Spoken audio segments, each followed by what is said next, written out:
सक्षम काउंसलिंग नहीं कराने वाले को लगा बड़ा झटका। शिक्षा मंत्री का आया बड़ा बयान। नमस्कार और आदाब आप सभी दर्शक बंधुओं का। आप देख रहे हैं AP 91 चैनल को। बिहार के तमाम नियोजित शिक्षकों से जुड़े पदस्थापन संबंधी काउंसलिंग को लेकर शिक्षा मंत्री श्री सुनील कुमार ने बहुत बड़ा बयान दिया है।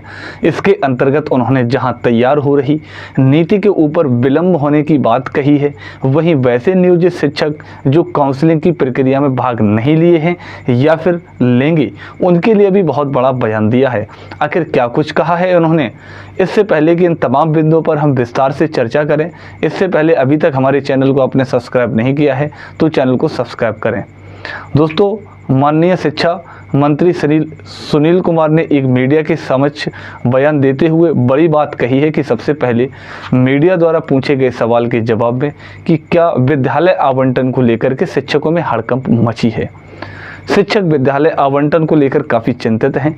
इसके संबंध में भी आप एक बार फिर से क्या कहना चाहेंगे, जिस पर जवाब देते हुए शिक्षा मंत्री की ओर से बयान आया कि हमारी कोशिश है कि मानवता को ध्यान में रखते हुए पदस्थापन की नीति तैयार की जाएगी और विद्यालय आवंटन के क्रम में हमारी पूरी कोशिश है कि हम अधिक से अधिक अभ्यर्थियों को राहत प्रदान करें। उन्होंने एक बार फिर से असाध्य रोगों को प्रेरित दिव्यांग अभ्यर्थी, पति पत्नी शिक्षक और साथ ही साथ महिला अभ्यर्थियों के ऊपर जवाब देते हुए कहा कि इन्हें विद्यालय आवंटन में निश्चित रूप से राहत प्रदान की जाएगी। साथ ही साथ उन्होंने बड़े ही भरोसे के पूर्ण तरीके से कहा है कि हमारी नीति जो भी तैयार हो रही है उसके आधार पर निश्चित रूप से अधिक शिक्षक लाभान्वित होंगे। और मैं यह नहीं कहता कि सभी के सभी लाभान्वित होंगे, लेकिन कुछ नाखुश भी होंगे जिन्हें मनचाहा नहीं मिल पाएगा, लेकिन हमारी कोशिश निश्चित रूप से अधिकांश अभ्यर्थियों को राहत प्रदान करेगी। दोस्तों, वहीं पदस्थापन एवं स्थानांतरण के बिंदु पर जो भी रिपोर्ट तैयार की जा रही है उसके संबंध में पूछे गए सवाल पर उन्होंने स्पष्ट रूप से जवाब देते हुए कहा कि इसके निर्णय में अभी 10 से 15 दिन और लगेंगे।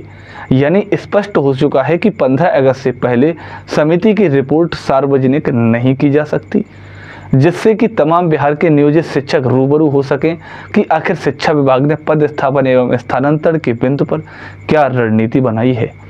वहीं दोस्तों, शिक्षा मंत्री की ओर से यह भी बातें कही गई हैं कि अभी यह काउंसलिंग की प्रक्रिया चल रही है और काउंसलिंग की प्रक्रिया के दरमियान ही समिति की जो भी रिपोर्ट आएगी उस पर हम सभी मिलकर बैठक करेंगे और यह कई चरणों से होकर के गुजरेगी। हमारे पास आने के बाद इस पर मंथन के उपरांत मुख्यमंत्री के समक्ष से प्रस्तुत किया जाएगा और संभवतः यह उम्मीद है कि इसमें संशोधन की आवश्यकता नहीं रहेगी।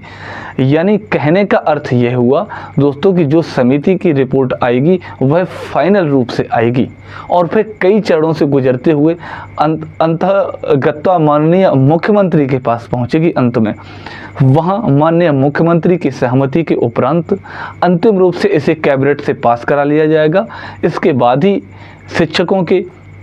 शिक्षकों पर इसके बाद ही सबसे पहले शिक्षकों का पदस्थापन की प्रक्रिया की शुरुआत होगी। उसके बाद शिक्षकों के स्थानांतरण की संभव हो सकेगा।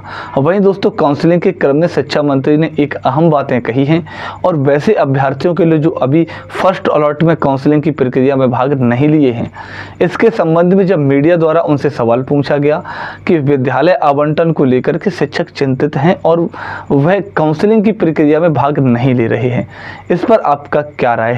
तो दोस्तों, इन बिंदु पर जवाब देते हुए माननीय शिक्षा मंत्री की ओर से कहा गया कि इसकी संख्या काफ़ी कम है और यह बिलो 5% यानी 2 या 3% ही है जो अभ्यर्थी किसी कारण से काउंसलिंग प्रक्रिया में भाग नहीं ले रहे हैं। उन्होंने कहा कि वह ऐसे अभ्यर्थी जो बीमार हो गए हैं या फिर उनके डॉक्यूमेंट उपलब्ध नहीं हो पाए हैं या फिर उनके मुख्य कारण कुछ रहे होंगे जिसके कारण वो काउंसलिंग प्रक्रिया में भाग नहीं ले सके हैं और हमारी कोशिश है कि उन्हें एक और मौका अवश्य दिया जाएगा। दोस्तों, एक और मौके के क्रम में ही उन्होंने बहुत बड़ी बात कह डाली है और उन्होंने कहा है कि दूसरी बार काउंसलिंग कराने का जो भी मौका प्रदान किया जाएगा वह रीजन के आधार पर ही मौका प्रदान किया जाएगा। अगर शिक्षकों द्वारा वैध कारण प्रस्तुत किया जाता है तभी उन्हें मौका मिल सकेगा, अन्यथा उन्हें मौका नहीं प्रदान किया जाएगा। यानी कि उनके कहने का अर्थ यह था कि जो भी शिक्षक प्रथम स्लॉट में काउंसलिंग की प्रक्रिया में नहीं भाग ले रहे हैं और उन्हें अपने प्रमाण पत्रों के वेरिफिकेशन नहीं करवा रहे हैं, वैसे अभ्यर्थियों को दूसरी बार मौके मिलने की संभावना कम है। अगर उन्हें मौका मिलता है तो हर हाल में उन्हें रीजन प्रस्तुत करना होगा और रीजन अगर सटीक होगा तभी उन्हें मौका मिल पाएगा, अन्यथा उन्हें मौका नहीं मिल पाएगा। यानी बिल्कुल स्पष्ट हो चुका है कि जो भी शिक्षक अभ्यर्थी दूसरी बार काउंसलिंग का इंतजार कर रहे हैं, उन्हें दूसरी बार काउंसलिंग की प्रक्रिया में भाग लेने के लिए अगर इच्छा बनती है तो उन्हें स्पष्टीकरण देना होगा और कारण संबंधी रिपोर्ट प्रस्तुत करना होगा। अगर वे शिक्षक बीमार पड़ते तो हर हाल में उन्हें मेडिकल सर्टिफिकेट देना पड़ेगा, या फिर उनके पास अन्य समस्याएं आती हैं तो उस संबंधी स्पष्टीकरण देना होगा।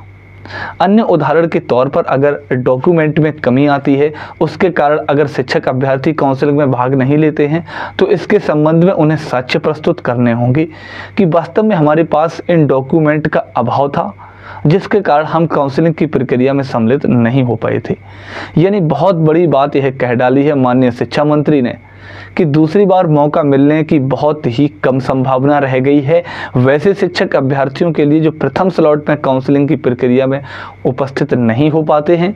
लेकिन चाहे कुछ भी हो, इतना जरूर कहेंगे कि सरकार और शिक्षा विभाग नियोजित शिक्षकों को काउंसलिंग की प्रक्रिया में भाग दिलाकर उन पर ऐसा नहीं कर रही है, बल्कि बिहार की शिक्षक सेवा निरंतरता के अभाव में भी अगर काउंसलिंग की प्रक्रिया में भाग ले रहे हैं और विशिष्ट शिक्षक बनने जा रहे हैं तो यह शिक्षकों की मेहरबानी कही जाएगी, क्योंकि इसके बाद सरकार और माननीय मंत्री स्पष्ट लहजे में आम जनता के बीच यह बातें कह सकेंगे कि हमने इतने शिक्षकों का राजकर्मी का दर्जा प्रदान किया है।